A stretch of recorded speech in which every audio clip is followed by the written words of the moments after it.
Fear of the unknown often stems from the need to have a plan, the need to be in control. And if it's not a need, it's more of uh, a survival plan. Okay, which I guess that makes it kind of a need, doesn't it? But that's what happens is when you want to um, when you want to uh, have a plan, and when you want to know what's coming next. Okay, when you want to know what's coming next, so you're prepared and you're not caught by surprise, let's say. Excuse me. That basically is because you're afraid of what's going to happen if you didn't know what's coming. You're afraid of what's going to happen if you don't plan accordingly. Okay, quote unquote, plan accordingly. And the reason why people plan and the reason why people want to know what's coming next is because of safety, their own psychological safety or physical safety. But that's why you look around and you see you see so many men explain themselves to people. You see so many men explain themselves to women. You see so many women explaining themselves to other people, other women. You know, maybe even men. I haven't really heard women explain themselves to men ever, unless they really respect the man. But in general, right?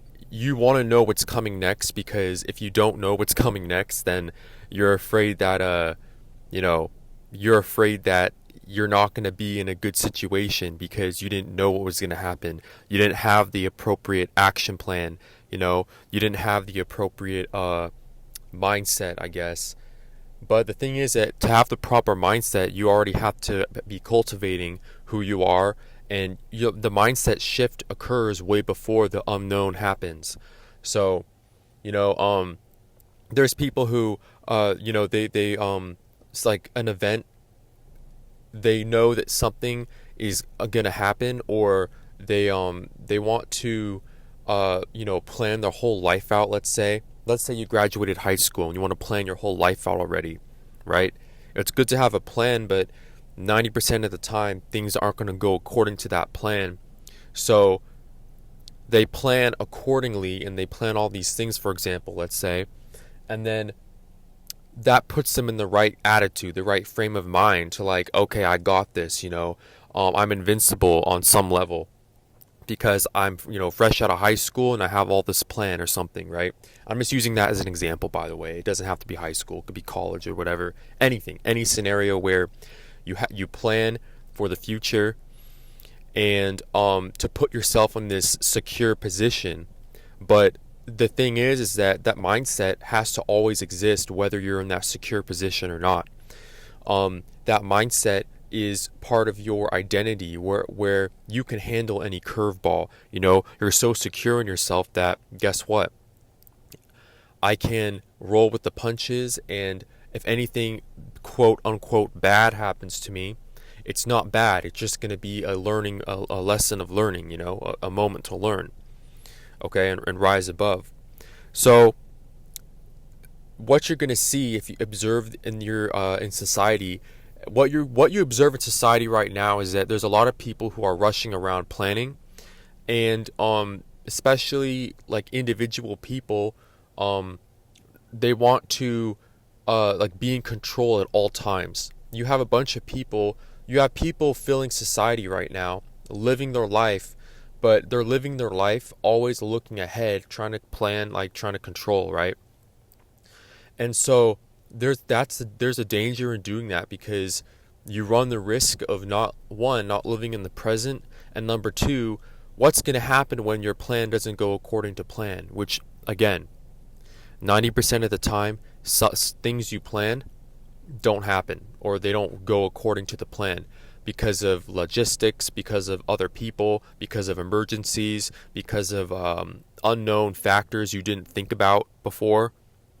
You know, you plan things ahead, right? Or you try to plan your life out, or you plan this and that out, but then you think you knew like what was going to happen, or you thought you had all the variables lined up, but you missed like 3 or 4 variables that were just as important as the ones you already planned for. So stuff like that. Or emergency pops up, bam, it throws a wrench in your plan, right? Because emergencies aren't planned. They're emergencies. They're unplanned events that need attention. And so the message I want to share in this video is that try and let go of trying to be in control, I guess. Yeah, you want to always be in control of yourself, your response, your emotions, but you don't have to be in control of your life necessarily. Right? Like I said, ignore reality. I said a few videos ago, ignore reality. Live your own reality while ignoring this reality, because this reality is going to give you an image of something or someone or a lifestyle that's not you. This reality is going to give you ideas that are only going to benefit them. And when I say them, I mean society, capitalism, corporations, and then last but not least, them as in normal people who don't have your best interest, who don't care about you, and who want you to be as miserable as they are. So that's what them and society is going to show you. They want you to basically follow suit so that, you do the same path they did. But here's the thing is that, what you need to do is, you need to follow your own reality. You need to make your own reality. If people say you're doing something wrong, you're only doing it wrong according to their idea, to their scope. The way you're doing it is perfectly fine. The way you're doing it's perfectly fine. The way you live your life and you walk is perfectly acceptable, because you're unique and there's only one of you, and you're on this mission, you're finding your mission, finding your path. You're set apart, you're not like everybody else, and people don't see that. So naturally, they're gonna try and shame you for it, okay? Essentially. So you don't have to have everything planned out. The plans you do make, be flexible when they do fall through, because life is full of surprises. And you know what? I've learned that surprises actually can be for your greater good. If you plan something, or you have a trajectory you're trying to go on, or you thought that the situation was going to go one direction and you were ready for it, but then a curveball was thrown and the situation changed, or the plan changed because of outside variables, guess what? It might be for your greater good. It probably is for your greater good. Not only that, but also to teach you, right, that your plan, well, guess what? The universe had a better plan. How's that?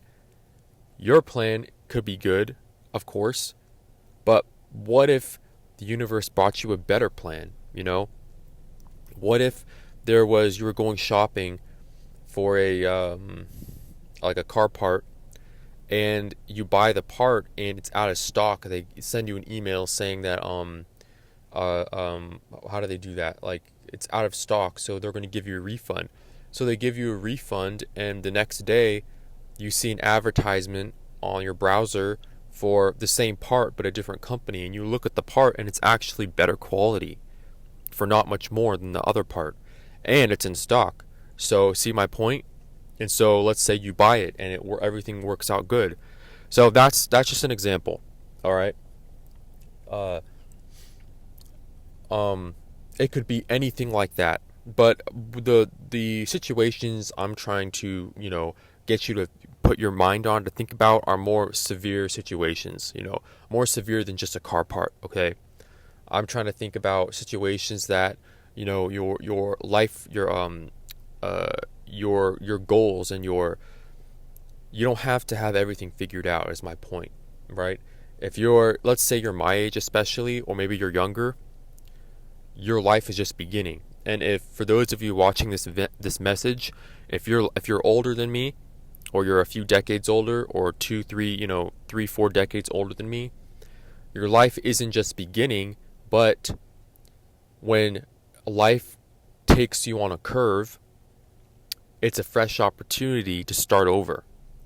It's a fresh opportunity to start Fresh is what I mean. Yeah, maybe you'll start over if you're trying to start your life over, but what I'm trying to say here is that it's a new opportunity to start fresh, blank slate, okay? And you don't have to have a plan for that.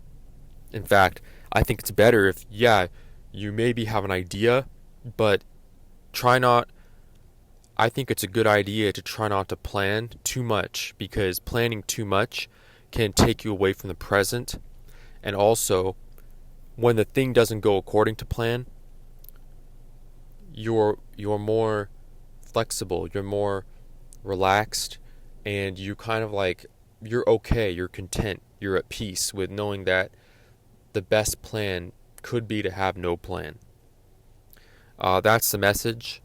I don't know who is watching this video or who this message is for necessarily, but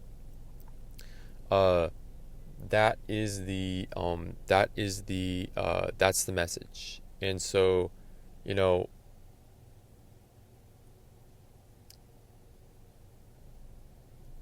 there's a saying that goes, every cloud has a silver lining. And that's what I want you guys to see, is every cloud has a silver lining. Every cloud